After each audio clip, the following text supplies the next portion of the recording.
Florida has consistently been recognized as one of the top states for overall educational performance.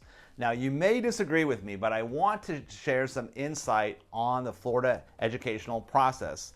I'm a real estate agent in Florida, and I'm constantly asked questions. Now, Florida, of course, has been a melting pot of people coming into our area, different parts of the country, and the educational needs are different for different students. So how does this all melt into the Florida educational process? What I think is special about Florida is the availability of choices and options, especially to a student that's coming in, may have their own direction on their needs, and the options in Florida for education are very good. So to give this perspective, I want to start from the idea that somebody's moving to Florida. They may have a 10-year-old or they may have a newborn. What does this look like overall on possibilities for education?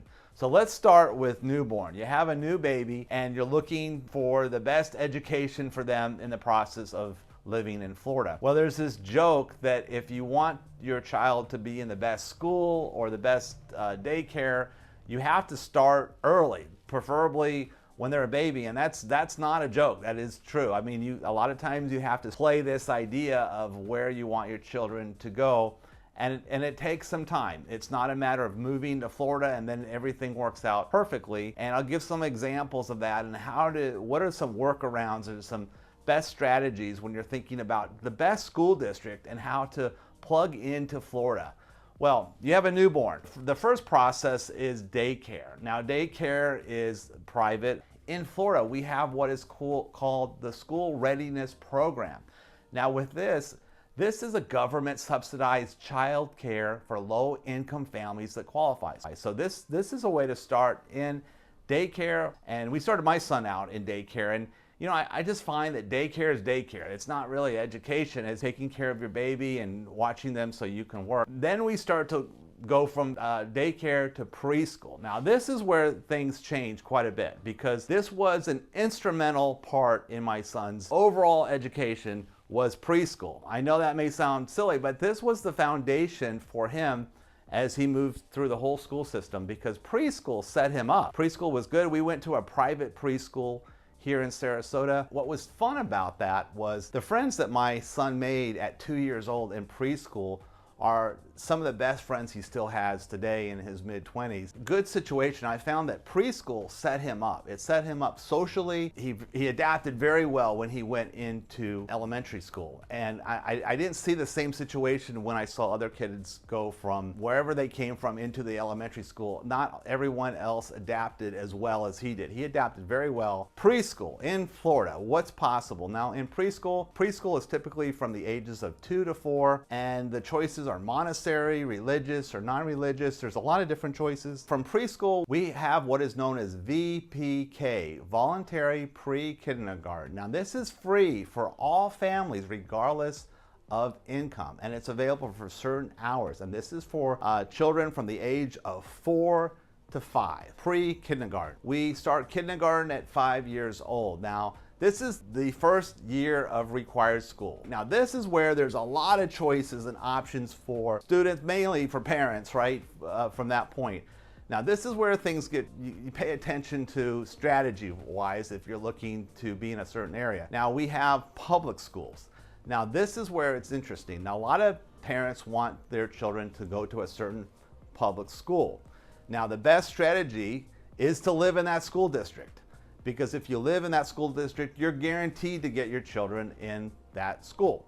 Now, what if you're not? Let's just say that you live in a certain area, you're not happy with that school, and you want your children to be districted to a different area. That's known as school choice. School choice is a possibility to get your child into that area. It's not guaranteed. So as I mentioned, if you want to be in a certain school district, the best strategy is to live in that school district. Now, within the public space, there are what is known as magnet programs and magnet schools for kids that are tested as gifted. So your child has to be tested as gifted. Options open up to them to be in a magnet program or a magnet. Now, a magnet school in our area would be Pine View School, which is from second grade to 12. Pineview is considered one of the best magnet schools in the state of Florida. And I get asked all the time, or I get the perception that I want to move to Sarasota so our child goes to Pineview. It's not that easy. If you're coming into the area, you're not guaranteed to get into Pineview, even if you live in the Pineview school district, because Pineview is a magnet school. Now, I could speak from experience that a real good friend of mine, he was a public educator. It was important for him to get his children into Pineview. Now, it took a lot of strategy play. I would say he started out early. We started out at the same preschool with our sons, and he had to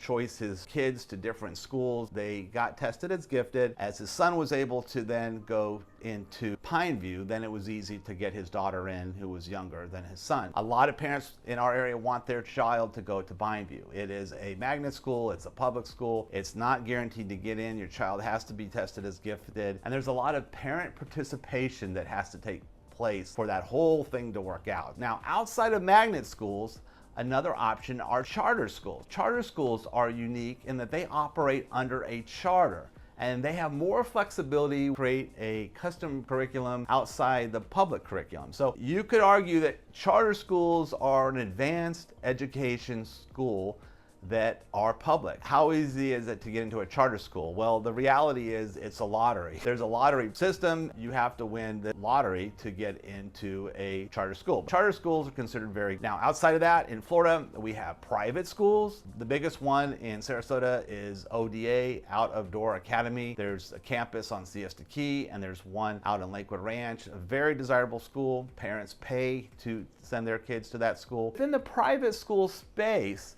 in Florida, there is known as the voucher program. If the school accepts the voucher, pays up to $8,000 a year regardless of income. So that's possible to get into a private school through the voucher program. Another possibility is virtual schools, the online internet-based public school. Now, this is more of a curriculum that your child could take online. So that's an option. And then we have home schools, which are a parent-directed educational option. Baseline, there's a lot of choices for schooling when you start. And as I mentioned, the preschool was a good start to get the whole thing going for our son. Now, from school, you have elementary school, we have middle school, and we have high school. Now, I think it's interesting. I grew up in California, and the school started different times. Middle school started a different time than high school. It's unique. If you're coming from a different state, moving to Florida, when you're moving into the area and you have a child coming into our school system. Coming from California, it was unique because we didn't have these options, especially from the high school perspective. And that's where things get interesting, because in high school, we have what is known as dual educational options. Now, what that means is when you're in high school, you can start your child can start taking college classes or even veer in a different direction through technical school for their needs. What do they want to do? And that was a godsend for me. Now, back then, it was called VOTech, Vocational Technical School. And when I was in high school, I got to use my elective credits to then go to VOTech, which was a technical school. My aspirations at that time were to become a contractor, and I wanted to learn everything I could about real estate. And being a high school student, my real estate school, in fact, was actually paid for. I think I paid $50, but I went through the whole real estate course while I was still in high school as part of my education on top of high school. So that was unique for me because I got to then get my license right out of high school and go right into real estate. The dual education is good for high school students because it gives them an option.